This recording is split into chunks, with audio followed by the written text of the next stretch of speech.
Apocalipse, capítulo 2, versículos 12 a 17. Diz assim a palavra do Senhor: Ao anjo da igreja em Pérgamo escreve: Estas coisas diz aquele que tem a espada afiada de 2 gumes. Conheço o lugar em que habitas, onde está o trono de Satanás, e que conservas o meu nome, e não negaste a minha fé, ainda nos dias de Antipas, minha testemunha, meu fiel, o qual foi morto entre vós, onde Satanás habita. Tenho, todavia, contra ti algumas coisas, pois que tens aí os que sustentam a doutrina de Balaão, o qual ensinava a Balaque a armar ciladas diante dos filhos de Israel para comerem coisas sacrificadas aos ídolos e praticarem a prostituição. Outros sim, também tu tens os que da mesma forma sustentam a doutrina dos nicolaítas. Portanto, arrepende-te, e se não, venho a ti sem demora, e contra eles pelejarei com a espada da minha boca. Quem tem ouvidos, ouça o que o Espírito diz às igrejas. Ao vencedor, dar-lhe-ei do maná escondido, bem como lhe darei uma pedrinha branca, e sobre essa pedrinha é escrito um novo nome, o qual ninguém conhece, exceto aquele que o recebe. Amém? Vamos agradecer a Deus mais uma vez pela sua palavra e vamos pedir para que Ele, sempre de forma graciosa e misericordiosa, venha falar conosco. Sei que se você veio aqui hoje até a casa do Senhor, você veio, espero eu, acima de tudo para adorá-lo, mas também para ouvir a voz dEle, uma mensagem da parte dEle, e eu creio que Deus Ele é poderoso para falar conosco nesta noite por meio desse texto bíblico. Amém? Pai, queremos te agradecer por esse trecho da sua palavra que acabamos de ler. Te pedimos graça, ó Deus, para podermos discorrer sobre alguns assuntos, algumas verdades, ensinamentos poderosos. São poderosos porque são oriundos, ó Senhor, da tua própria presença, da tua grandeza. Foram inspirados por ti estas palavras e nós te glorificamos por trazer ao nosso conhecimento esse conteúdo santo e eterno. Pai, acabamos de ler esse trecho, mais uma vez, Senhor, sempre como te peço, em cada momento em que compartilho a sua palavra aos teus filhos, em quaisquer lugares para onde possa ir, que o Senhor me dê graça para trazer esta mensagem ao seu povo e dê graça ao seu povo para recebê-la, absorvê-la e colocá-la também em prática na sua vida, no seu ministério, na sua família, no seu casamento e, acima de tudo, no relacionamento de cada um dos irmãos contigo. Fica conosco e nos abençoe, por favor, é o que nós te pedimos, em nome de Jesus. Amém? Por favor, pode se assentar.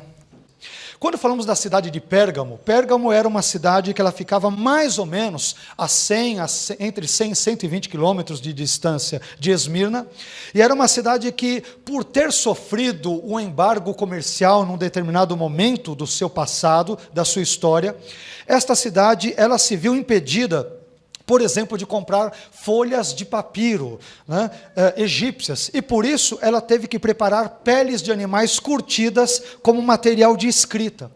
E isso fez com que esta cidade não somente se tornasse conhecida pela comercialização dessas peles, mas também ela acabou fundando uma biblioteca importante que, com o passar dos tempos, acabou tendo, na verdade, cerca de 200 mil rolos de peles de animais.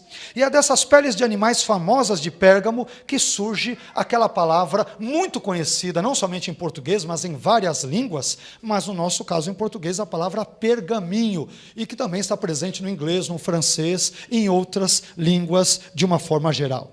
E a cidade de Pérgamo era uma cidade, além dessa sua característica comercial importante, que aliás tem relação com seu nome, era uma cidade muito idólatra, como eram também as demais que nós já mencionamos e aquelas que também mencionaremos, com a permissão de Deus, nos próximos domingos.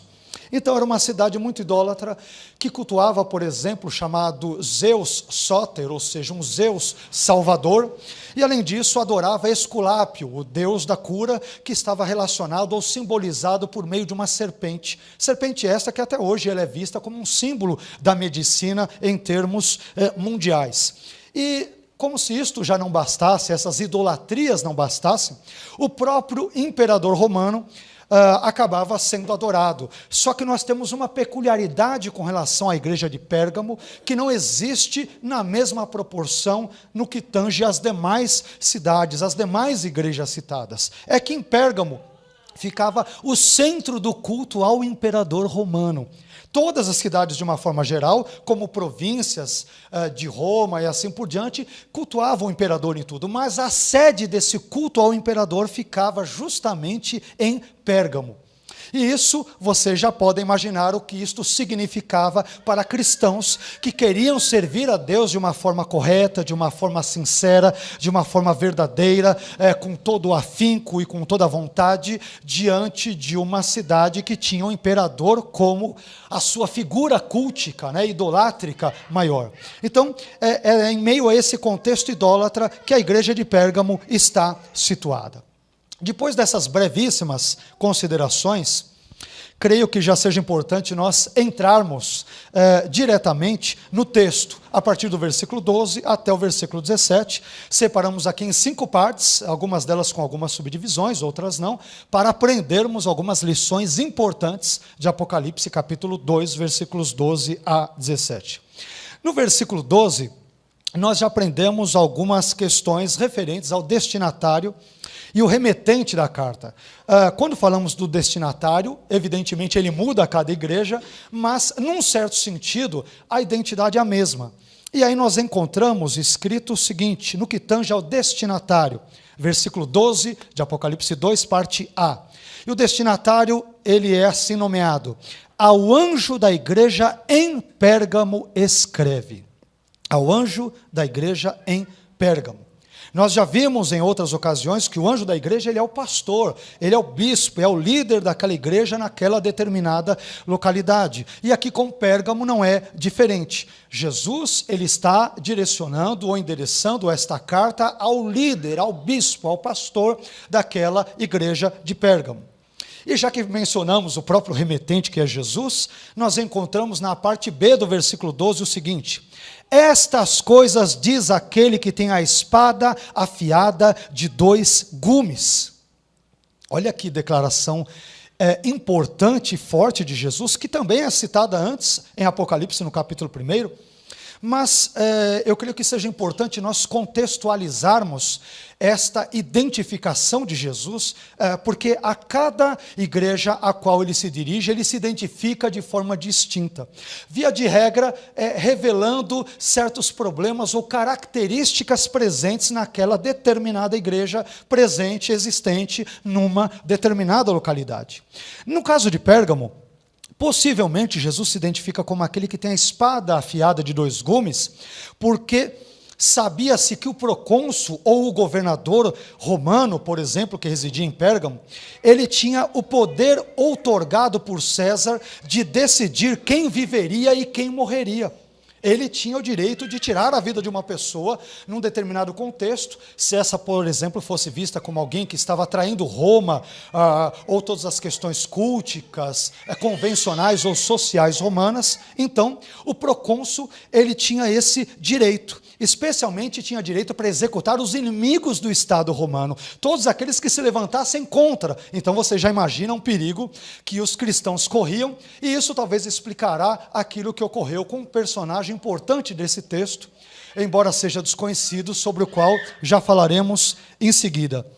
Sendo este o caso, então, essa descrição de Cristo como aquele que tem a espada afiada de 2 gumes, certamente buscou transmitir à igreja de Pérgamo a ideia de que Cristo era o verdadeiro juiz e não o procônsul romano. E, portanto, a igreja, ela deveria temer somente a Cristo e não aos homens. Isso é muito importante. Imagina uma igreja que é oprimida pelo culto ao imperador, uma igreja que idolatra a Zeus, a Esculápio, a Dionísio, a várias outras divindades, Ártemis, num contexto mais amplo ali. Imagina a situação desta igreja, ainda mais tendo ali residente um procônsul que tinha poder de vida e morte sobre as pessoas. E talvez esta apresentação inicial de Jesus, esta identificação seja importante, porque é como se ele dissesse para os crentes de Pérgamo: não temam o procônsul ou o governador, o governo romano nessa localidade, porque eu, na verdade, tenho uma espada afiada de 2 gumes, não é ele que pode tirar a vida, eu sou juiz sobre vocês, portanto vocês devem temer a mim, Jesus, e não ao homem, seja ele representante de Roma ou de qualquer outra localidade, estado ou instituição. Amém, queridos? E aí, é interessante nós vermos que, particularmente, Jesus, ele se identifica como aquele que tem a palavra de juízo, a referência à espada de 2 gumes na boca, aquele que tem a palavra de juízo preparada contra a igreja de Pérgamo, caso ela não se arrependesse dos seus pecados. Palavra de juízo esta também já preparada contra os seguidores da doutrina de Balaão e dos nicolaítas, que talvez sejam 2 referências, mas que tratem de um único grupo. Essa interpretação talvez ficará mais clara quando nós entrarmos e mencionarmos Apocalipse 2,16 na continuidade do texto. Seja como for, nós encontramos nesse texto, já no versículo 12, uma referência importante, uma identificação importante de Jesus como aquele que é justo, e que quando é necessário e a sua própria igreja não se arrepende, ele entra em juízo contra ela também. Isso é muito importante. Não podemos achar que pelo fato de sermos igreja de Cristo, estamos acima do bem e do mal. O Deus que julga o mundo também nos julgará se não nos comportarmos de uma forma condizente com os valores do seu reino, especialmente os valores revelados na sua palavra, nas Escrituras e no Evangelho. E esse é um retrato importante que encontramos de Jesus já nesse primeiro versículo. Em segundo lugar, nós já arrumamos para outra parte importante, onde Jesus ele destaca os pontos positivos da igreja de Pérgamo. Isso se encontra no capítulo 2, versículo 13. E aí, nesse versículo que os irmãos têm diante de si aqui, nós vemos Jesus destacando 3 pontos positivos, particularmente da igreja de Pérgamo. Em primeiro lugar, Jesus elogia o fato de a igreja estar presente num lugar grandemente hostil ao Evangelho. Jesus elogia o fato de a igreja estar presente num lugar muito hostil, danoso, nocivo, prejudicial ao Evangelho. Veja o que diz o versículo 13, parte A. Conheço o lugar em que habitas, onde está o trono de Satanás. Olha só. Já parou para pensar nisso, pastor Alciso? Fundar uma igreja, abrir uma igreja onde fica o trono de Satanás? Essa expressão, trono de Satanás, ela tem sido interpretada das mais variadas formas pelos teólogos. Eu não vou citar todas aqui, porque tem muitas. Eu creio que o significado menos provável é aquele que diz que o trono de Satanás refere-se à forma geográfica de Pérgamo, que lembrava a figura de um trono, e como muitas divindades ou pseudo-divindades eram ali adoradas, logo associou-se a forma geográfica da circunvizinhança de Pérgamo com essa tal de ideia de trono de Satanás. Já as interpretações, creio eu, que mais prováveis têm sido as seguintes. Pérgamo é chamada de trono de Satanás, primeiro, porque Zeus era adorado ali, já mencionamos isso um pouco na nossa tradução, na nossa introdução, melhor dizendo. Então, aliás, ele era chamado de Zeus Sóter. Sóter, em grego, quer dizer salvador, o que rivalizava entre o salvador dos cristãos, nosso salvador, que é Jesus Cristo. Já pensou, eu vou adorar um outro sujeito? Zeus, que era apelidado ao cunhado de Sóter, Zeus Sóter, ou seja, um Zeus que salva.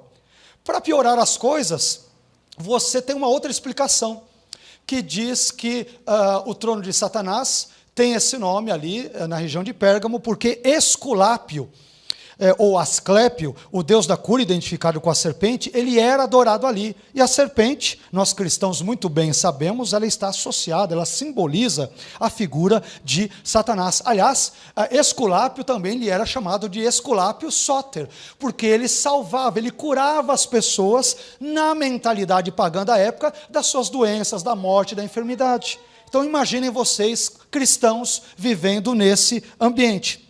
Mas uma última explicação, dentre outras que poderíamos aqui mencionar, essa me parece, quando lemos os comentaristas e os estudiosos, parece ser a mais adequada, que explica por que Pérgamo era chamada de trono de Satanás. Eu já mencionei isso na introdução.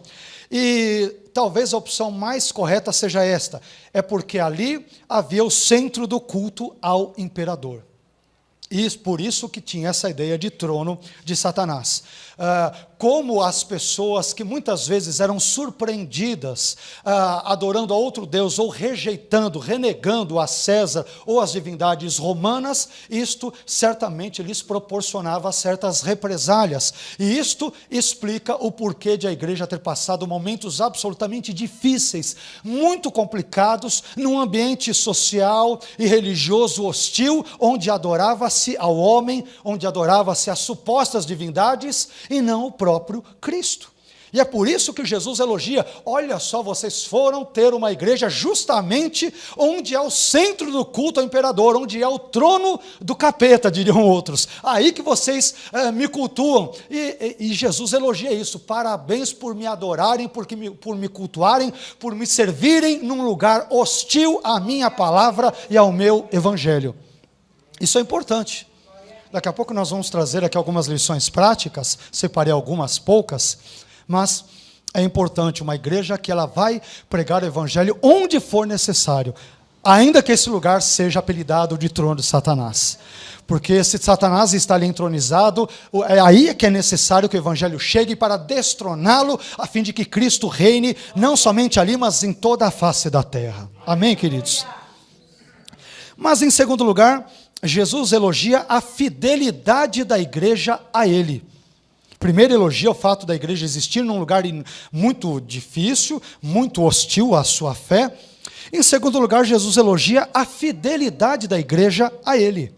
E ainda no versículo 13, parte B, que diz: conheço que conservas o meu nome e não negaste a minha fé.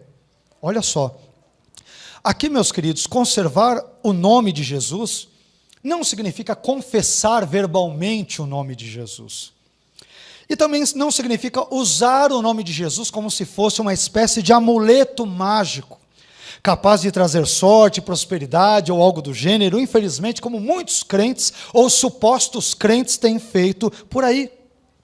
Eu não sei se vocês percebem, mas hoje, e eu digo isso com tristeza, até o ímpio tem usado o nome de Jesus, né? Quer dizer, hoje é o modo de dizer, já faz um bom tempo, ele tem usado o nome de Jesus de forma jocosa. O ímpio costuma usar jargões evangélicos e qualquer coisa, você vê, vira e mexe, você vê um ímpio falando, está amarrado em nome de Jesus, o cara nem é crente, né? Vira e mexe, você vê o outro falando, o sangue de Jesus tem poder. Às vezes você vê em novelas, em filmes, o ímpio falando, né? E usa de forma indevida, e tem pessoas que eu tenho a impressão de que usam o nome de Jesus como se fosse uma espécie de um patuá. É um patuá. Eu vou pronunciar o nome de Jesus porque talvez Ele vai me abençoar, vai me trazer prosperidade, vai fazer isso, vai fazer aquilo. Mas, queridos, o nome de Jesus não poderá fazer nada se você não se relacionar com o Senhor do nome. Não basta citar o nome de Jesus como se fosse uma fórmula mágica, pirlim-pim-pim, abracadabra ou algo do gênero. Nós temos que nos relacionar com o Senhor, com o dono desse nome. Precisamos entregar as nossas vidas a Ele, a fim de que a sua graça trabalhe profundamente na nossa vida, nos transforme e nos salve acima de todas as coisas. Amém? Então isso é muito importante. Aqui conservar o nome de Jesus significa viver uma vida condizente com os valores de Jesus. Significa seguir os passos de Jesus. Portanto, não se trata de uma fé abstrata, de uma fé teórica, mas sim de uma fé concreta que se traduz em um viver cristão. Jesus está elogiando eles, dizendo, olha, vocês já estão me servindo num lugar hostil.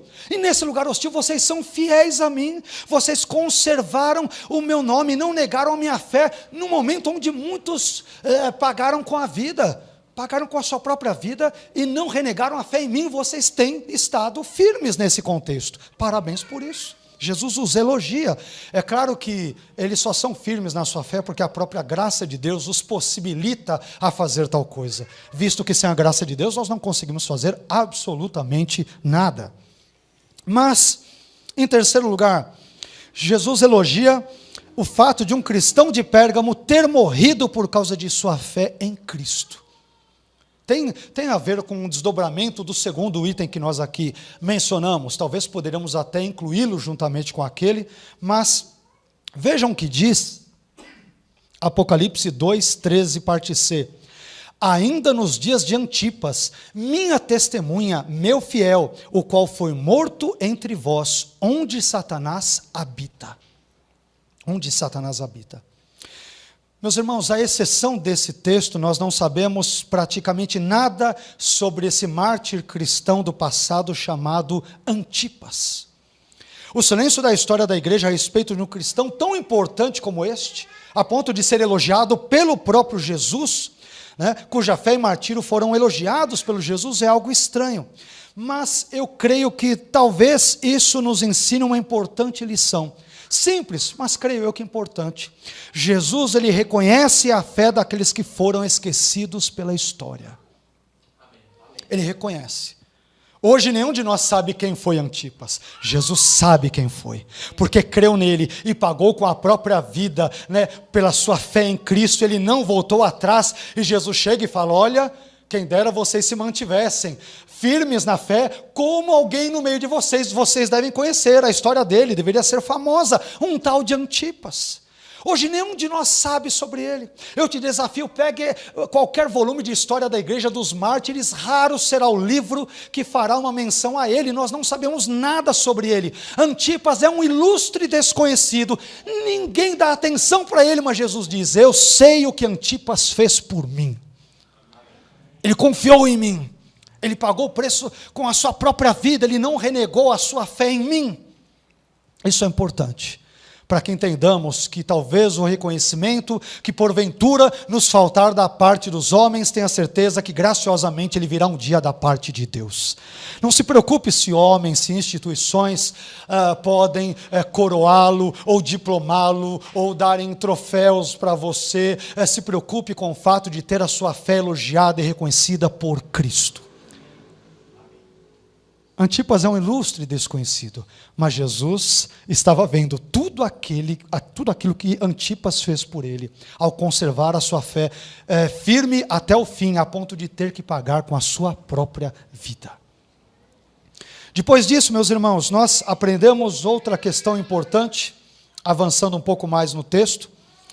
Em terceiro lugar, nós aprendemos que Jesus, ele destaca, entre os versículos 14 e 15 de Apocalipse 2, Jesus destaca o ponto negativo da igreja de Pérgamo. Ele vai elogiando, mas Jesus, ele não fica fazendo às vezes com ninguém, favorecendo A, B ou C. Se tem que falar de um defeito, ele fala.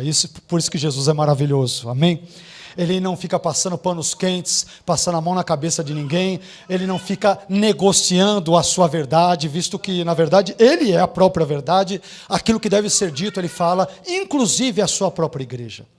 Depois de elogiar os pergamenses por não negarem a sua fé em Jesus, num contexto totalmente desfavorável e hostil ao evangelho, agora Jesus destaca o ponto negativo, ou seja, o pecado daquela igreja que era basicamente um só. Talvez alguns podem ver dois ou mais, mas a natureza desse pecado era um só. E nós já trabalhamos um pouco sobre isso quando abordamos outra das 7 igrejas. Então, qual era esta situação? Jesus, ele critica a igreja de Pérgamo por sua negligência doutrinária, voltando ao assunto da doutrina. Lembram-se que nós falamos isso nos domingos aqui passados?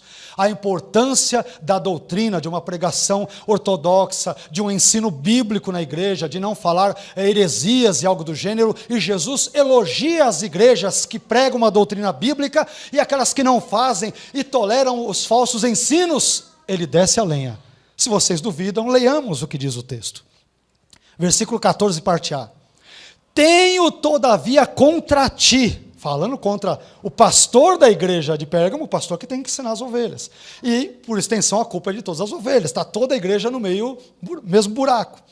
Tenho, todavia, contra ti algumas coisas, pois tens aí os que sustentam a doutrina de Balaão. Versículo 14, parte A. É interessante que ao se dirigir à igreja de Éfeso, Jesus elogiou a sua ortodoxia. Agora, ao se dirigir à igreja de Pérgamo, Jesus critica o desleixo doutrinário dessa igreja. Perceba que a doutrina para Jesus é uma coisa importante. O ensino bíblico é importante, uma pregação bíblica é importante. Jesus valoriza o ensino das Escrituras, e eu gostaria que os irmãos prestassem atenção nisso.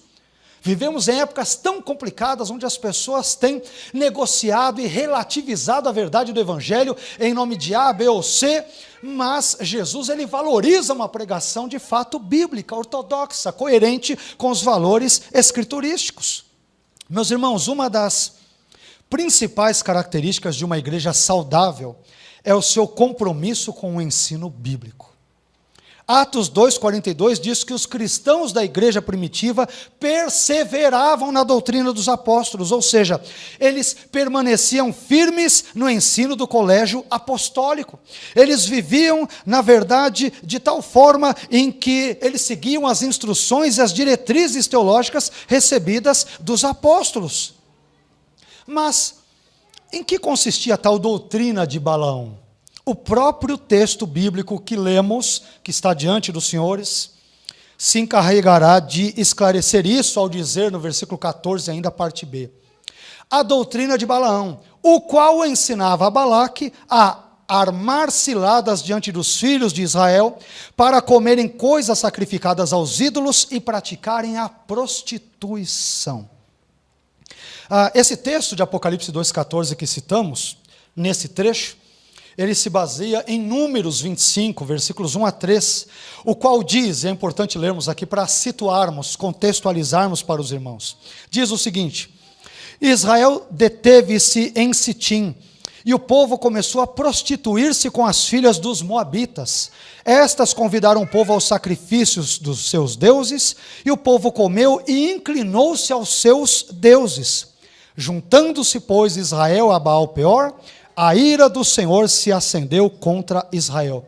Mais adiante, em Números 31:16, o autor bíblico irá dizer que as mulheres midianitas, que os israelitas levaram cativas como despojos de guerra, seguindo o conselho de Balaão, isso está em Números 31:16, fizeram os filhos de Israel pecarem contra o Senhor no caso de Peor, que é uma referência a esse contexto que mencionamos de Números 25, versículos 1 a 3. Portanto, a doutrina de Balaão, com base em Números 21, no texto que lemos e tudo, parece dizer respeito ao incentivo da prática de pelo menos 3 pecados. Primeiro pecado, a imoralidade sexual. Segundo pecado, a participação em banquetes pagãos. Já vamos explicar o que é isso. Em terceiro pecado, a idolatria. Então, imoralidade sexual, participação nos banquetes pagãos e idolatria. E ao que tudo indica, esses 3 pecados estavam associados à possível participação de cristãos da igreja de Pérgamo, né? Ali naqueles arredores e tudo, que eram convidados para participarem de festividades pagãs. Para entendermos melhor esse ponto, nós devemos nos lembrar do seguinte fato: a maioria dos convertidos de Pérgamo veio do paganismo. E por isso essas pessoas sofriam fortes pressões sociais e religiosas para abandonar a Cristo e voltar às suas antigas práticas idólatras ou idolátricas. Mas como esse pecado estava afetando a igreja de Pérgamo? Parece que os propagadores dos ensinos heréticos e libertinos de Balaão, que estavam infiltrados ali na igreja de Pérgamo, estavam defendendo a ideia de que os cristãos deveriam ter uma atitude liberal quanto aos costumes pagãos, o que incluía participar das festas idólatras de Pérgamo sem crise nenhuma de consciência. Você entendeu? Então você tinha ali pessoas oriundas do paganismo, alguns falsos mestres entraram ali, mais liberais, falaram: para aí, vamos lá com a gente no templo de Zeus, de Esculápio, né? Não tem nenhum problema, porque representa a serpente, essas coisas, bobagem, vamos comer uma oferendinha ali, bacana, legal, né? Não tem nenhum problema. Não, mas eu sou cristão. Não tem nenhum problema. Você pode ir lá para o seu culto e ir lá junto com Zeus, com Asclépio, adorar César. Qual o problema? Tem muitos crentes que hoje têm uma mentalidade mais ou menos assim, ou não. Isso equivaleria, meus queridos, a dizer mais ou menos o seguinte, no nosso contexto atual brasileiro, que foi inclusive mencionado aqui no início do culto. Vamos lá, ó cristãos brasileiros, participem do carnaval, pois não existe nenhum problema em vocês participarem dessa festa. O carnaval é uma festa inofensiva e popular, podem participar sem crise de consciência alguma, é tranquilo, dê um pulinho ali, né? Brinquem ali à vontade, e depois venham cultuar o vosso Deus. Qual é o problema? É isso. Esse era o problema da igreja de Pérgamo. O liberalismo teológico, as heresias estavam sendo infiltradas na igreja, o sincretismo religioso estava penetrando na igreja e o pastor não falava nada e ninguém fazia nada. E Jesus fala: eu tenho contra ti que você tolera as doutrinas que eu, Cristo, não tolero. Você, pastor da igreja de Pérgamo, está ensinando e dando guarida a pensamentos, a doutrinas que envolvem imoralidade sexual, sacrifícios, oferendas ou banquetes sacrificados a Zeus e a outras supostas divindades, questões morais, questões terríveis. Você está favorecendo e eu sou contra ti enquanto você agir dessa forma. Amém, queridos? Como é importante a questão do ensino para uma igreja. Já falamos isso em outra situação e reiteramos aqui, perceba que é uma das tônicas das 7 cartas que encontramos ali no Apocalipse. Já a doutrina dos nicolaítas, mencionada em Apocalipse 2,15, sobre a qual já falamos na ocasião anterior, ela possivelmente, muitos estudiosos entendem que a doutrina dos nicolaítas seja sinônimo, seja a mesma coisa que a doutrina de Balaão, citada aqui em Apocalipse 2,14. Eu, particularmente, sou mais ou menos propenso a enveredar para esse caminho, apesar de saber, ter ciência, de que é difícil ter certeza absoluta do que era a doutrina dos nicolaítas aqui, mas parece-me ali que elas estão muito próximas, para não dizer que elas são talvez idênticas, ok? Bem, em quarto lugar, diante de toda esta problemática, Jesus ele é maravilhoso, porque ele não apenas denuncia o pecado da igreja de Pérgamo, mas ele também apresenta a solução para o problema do pecado. Jesus é maravilhoso, né? Então, em Apocalipse 2,16, vemos Jesus apresentando a solução para o pecado de Pérgamo, que, permitam-me dizer, é a solução para o pecado desta igreja, de todas as igrejas do mundo, e é a solução para o pecado de toda a humanidade. A solução é uma só. É uma só, está escancarada, né, em letras garrafais no texto. Vejam o que diz o texto. Portanto, arrepende-te. Arrepende-te. O possível não arrependimento dos cristãos pergamenses, ele é acompanhado de uma dupla ameaça, já vamos mencioná-la. Mas o que é importante é a ordem de Jesus, o verbo está no imperativo, arrepende-te. Arrepende-te. E é interessante que é dirigido ao pastor, mas é dirigido também à igreja, porque o corpo local da igreja é visto como um único organismo. É uma coisa só. Não somos os corpos, nós somos o corpo de Cristo. Ainda que enquanto igreja local. Mas ele diz, se arrependa. Meus queridos, não existe nenhuma outra maneira de estarmos bem com Deus, a não ser quando nós nos arrependemos dos nossos pecados. Amém? E não tem outra forma. A solução é expressa por esse verbo, né? Metanoel, arrepender-se, ter uma mudança de mentalidade e, consequentemente, uma mudança de conduta.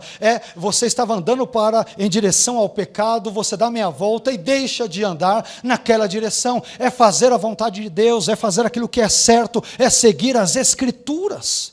Amém? Essa é a ideia de metanoel, de um arrependimento verdadeiro, sincero, que implica mudança de vida.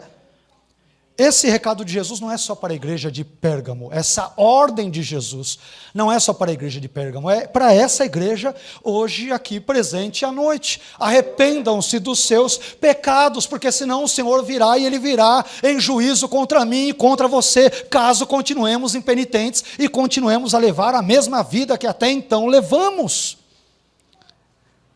Essa palavra é muito séria. E aí, como eu disse para os irmãos, Jesus dá uma ordem, mas a ordem dele pode não ser obedecida, é simples. Deus nos dá a liberdade de desobedecê-lo. Se você duvida disso, é só ler o texto, não precisa nem explicá-lo, basta lê-lo. Ele diz: arrepende-te. E ele diz: e se não, como quem diz, você pode escolher não se arrepender. Mas, Senhor, eu posso escolher não me arrepender? É óbvio que pode. A graça de Deus nos possibilita tanto dizer sim a Cristo, como também nos possibilita dizer não a Ele. Não caia nessa história de que existe uma graça irresistível. Esse assunto não está presente aqui no texto. Pelo menos esse assunto passou longe aqui do texto, desta carta aqui que nós estamos lendo. Jesus diz: arrepende-te, e se não, ou seja, vocês podem não se arrepender. Vocês podem continuar a tolerar os nicolaítas, a doutrina de Balaão, vocês podem fazer o que quiserem, mas isso trará consequências.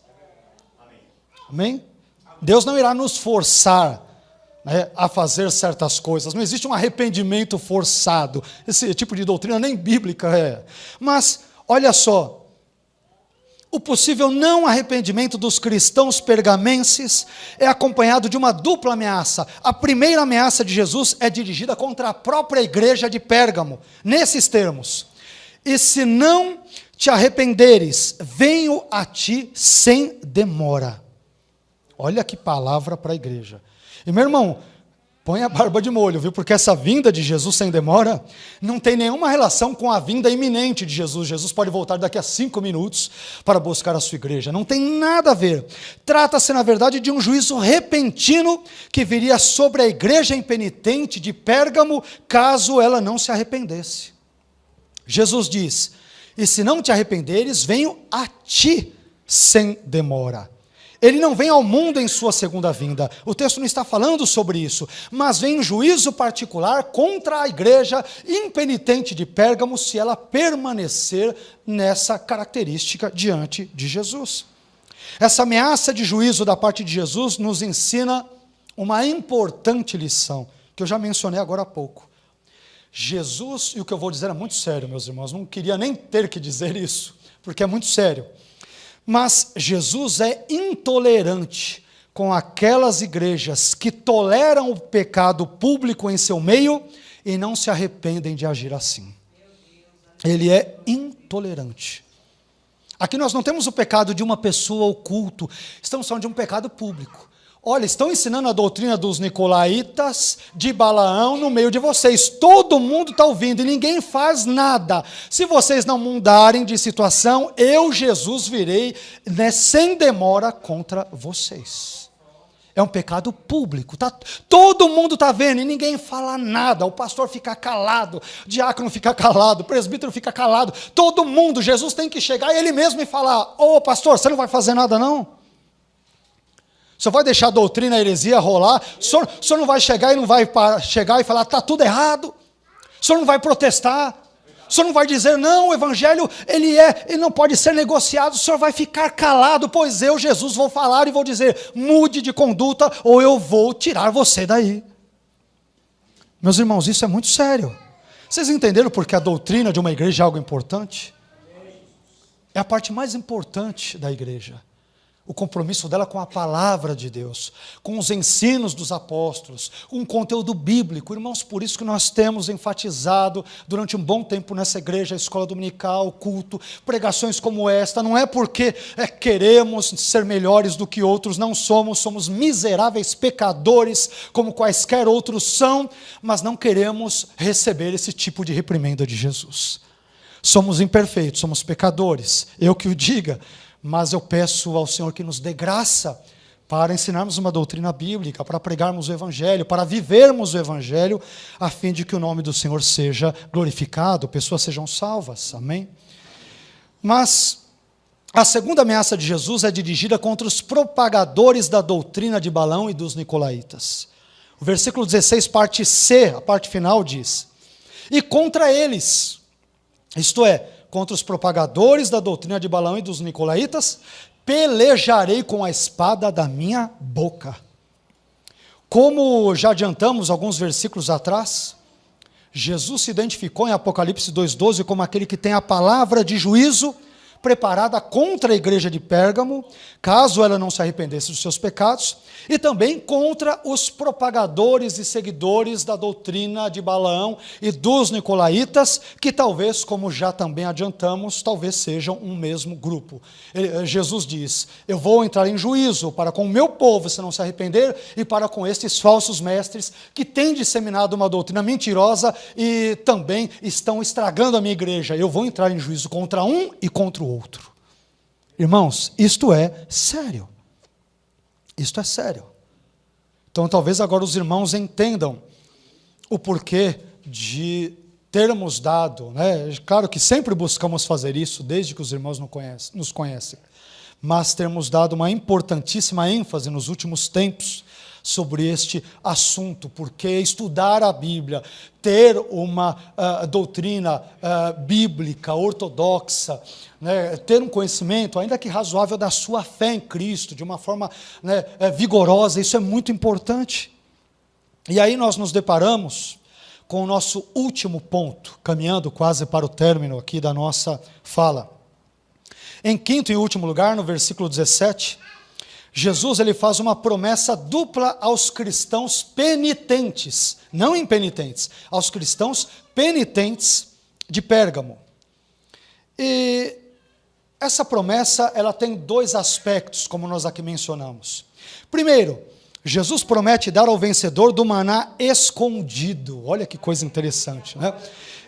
Ao vencedor dar-lhe-ei do maná escondido. Segundo o Êxodo, no capítulo 16, Hebreus, no capítulo 9, um vaso contendo maná, ele foi guardado dentro da Arca da Aliança.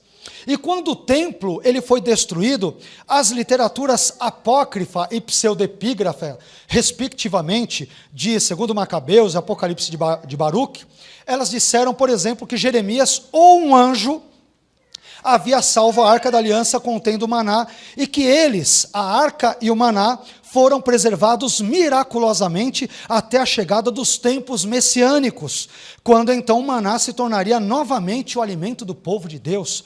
Aliás, existem traduções rabínicas que dizem que o próprio Jeremias trará esse maná de novo para o povo de Deus, para que ele se alimente dele. Mas o que é esse maná escondido? Existem também várias teorias.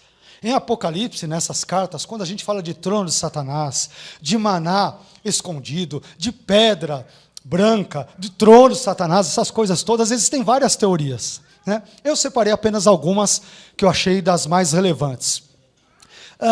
Mas o que é então esse maná escondido? Alguns entendem que seja uma referência à admissão à festa messiânica, quando a igreja é admitida a participar da festa messiânica, que é chamada em Apocalipse 19:9 de bodas do Cordeiro. Então essa seria a referência, né? O maná escondido é participar desse banquete, dessa refeição, desse momento de comunhão eterno.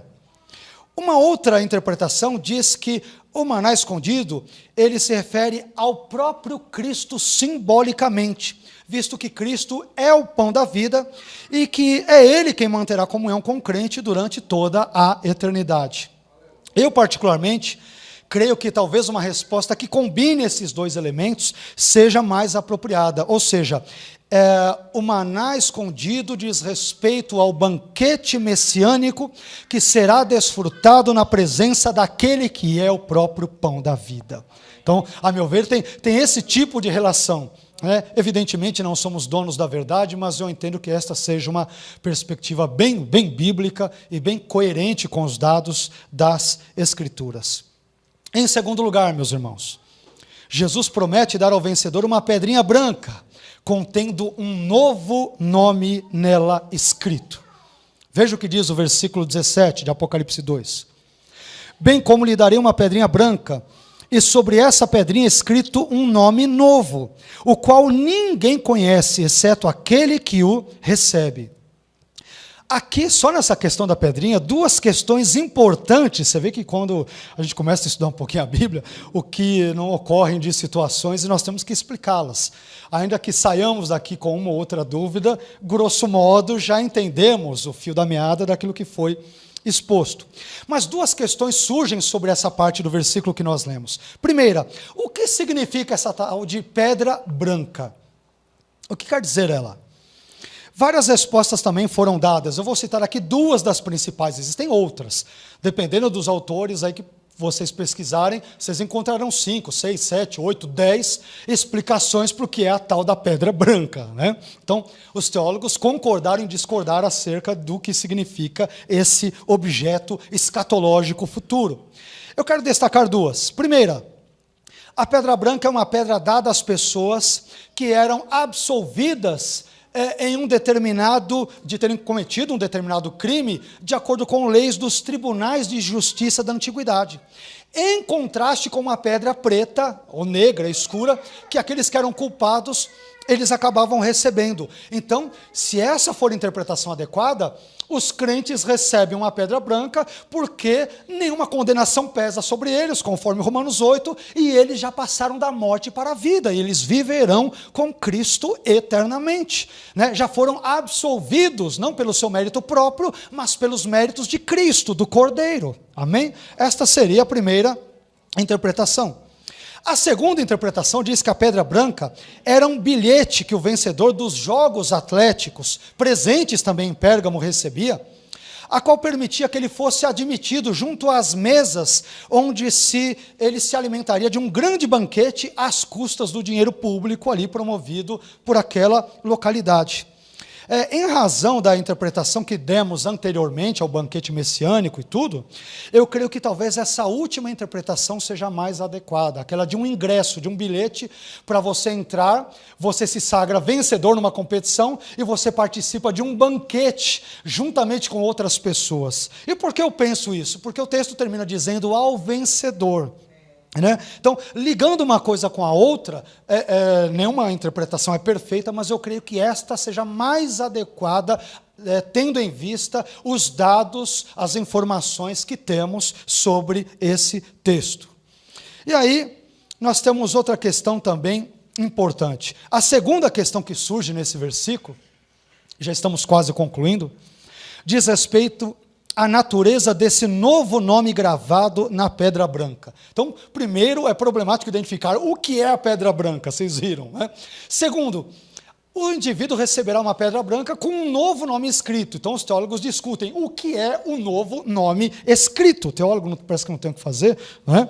E fica enchendo aí a linguiça, atrapalhando a vida dos outros. Evidentemente, eu estou brincando, né? E aí, uma teoria que eu diria que talvez seria aquela que eu descartaria já de cara, ela diz que esse novo nome escrito na pedra branca é o nome de Yahvé, é o nome de Deus eterno, o nome da aliança que ele teve ou por meio do qual se autorrevelou a Moisés no deserto, em Êxodo, no capítulo 3, e assim por diante. É possível? Mas eu não sei se é isso que o texto não dá nenhuma indicação, nenhuma pista sobre isso. Outros dizem, essa talvez seja a opção mais usada, dizem que esse novo nome escrito é o nome de Cristo. É o nome de Cristo. E uma terceira explicação diz que é um novo nome que é dado ao portador da pedra.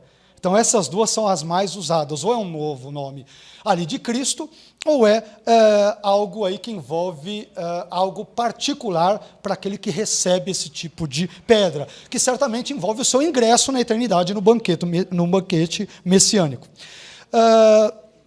É possível que esse nome seja uma referência ao nome de Cristo, porque você tem uma espécie de um fundamento para isso em Apocalipse 19:12, que fala sobre um novo nome de Cristo, que ninguém conhece senão Ele mesmo. Só que o que me deixa um pouco complicado é que diz que esse é um novo nome que ninguém conhece, senão aquele que recebe a pedra. Então eu sou propenso a entender que talvez, essa é uma concepção minha, talvez esse novo nome seja o novo nome do cristão que receberá essa pedra e que viverá na eternidade. E com que base eu quero dizer isso? Eu quero usar dois argumentos para tentar justificar isso. A minha suspeita de que este seja o caso é um novo nome que o cristão, cada um de nós receberá, se baseia em dois fatos que, penso eu, me ajudam a entender esse texto. Primeiro, o fato de Deus frequentemente renomear os personagens bíblicos. Vira e mexe, Deus muda o nome de todo mundo na Bíblia. Já viram isso? Era Jacó, não é mais Jacó, é Israel. Era Abrão, eu vou colocar um rei no seu nome, é Abraão. Era Sarai, que quer dizer aquela que contende, aquela que é briguenta, vou mudar para Sara, que é princesa. Deus muda o nome das pessoas, a meu ver, esse padrão, ele persistirá na eternidade. E é expresso por meio da pedra branca, na qual cada crente recebe um novo nome escrito, diferente daquele que temos na nossa certidão aqui de nascimento. Essa é a minha compreensão do texto. Segundo, o fato de que ninguém conhece esse nome, a não ser quem o recebe. Por isso que eu entendo que não pode ser o nome de Cristo. O nome de Cristo, todo mundo sabe qual é o nome de Cristo. Nem o nome do Pai de Cristo, nem o nome do Espírito Santo, porque é tudo conhecido. Salvo se for um outro nome de Cristo que ninguém conhece. Como eu disse agora há pouco, tem o texto de Apocalipse 19:12, que fala sobre um outro nome que o próprio Cristo sabe. Mas, não sei, é possível. Mas à luz disso eu penso nessa segunda opção. Queridos, quero concluir com algumas lições práticas. Depois dessa breve exposição do texto bíblico, eu gostaria de extrair algumas lições práticas para a nossa vida. De forma geral, até comentei uma ou outra, mas quero me deter mais em lições práticas, uma aplicação prática para a nossa vida. O que esse texto, que tem cerca de 2000 anos e que foi dirigido originalmente à igreja de Pérgamo, o que ele tem a nos dizer hoje, em pleno século XXI, a essa comunidade que está, por exemplo, ouvindo essa mensagem. A primeira lição que eu aprendo nesse texto, já toquei por cima nesse assunto, é que o fato de a igreja de Pérgamo estar localizada no mesmo lugar onde se diz que era o trono de Satanás, significa que a igreja de Cristo tem a obrigação de estar presente até mesmo nos lugares mais hostis ao Evangelho. O fato de a igreja de Pérgamo estar localizada no mesmo lugar onde se diz que ficava o trono de Satanás, a meu ver, significa que a igreja de Cristo tem a obrigação, o dever de estar presente até mesmo nos lugares mais hostis ao Evangelho. Não importa se esse lugar é a Cracolândia, não importa, não interessa se é um presídio, pouco importa se esse lugar é consagrado à pseudodivindade A, B ou C. A igreja de Cristo, ela tem o dever de estar presente ali e de influenciar positivamente aquela sociedade e aquela cultura. Amém? Às vezes nós, igreja, enquanto igreja, fugimos de determinados lugares. Não devemos fugir, devemos ir onde o Senhor nos enviar. Não importa se é o trono de Satanás, ele deve ser destronado ali e Cristo deve reinar naquele lugar. Então, a vida da igreja de Pérgamo nessa situação nos ensina, ou pelo menos me ensina, que a igreja de Cristo deve estar presente mesmo nos lugares mais inóspitos, terríveis e hostis à palavra de Deus existentes. Não importa onde eles estiverem. Segunda lição, o fato de a igreja de Pérgamo ter conservado o nome do Senhor, mesmo num ambiente hostil ao Evangelho, nos ensina, essa lição também é muito importante, nos ensina que é possível ser cristão, mesmo nos piores ambientes. Olha que lição importante. Eu quero repetir. O fato de a igreja de Pérgamo ter conservado o nome do Senhor, mesmo num ambiente hostil ao Evangelho, nos ensina que é possível ser cristão, mesmo nos piores ambientes. Meu irmão, você pode e deve ser cristão, mesmo trabalhando numa empresa onde existam muitas falcatruas. Você não precisa fazer parte delas.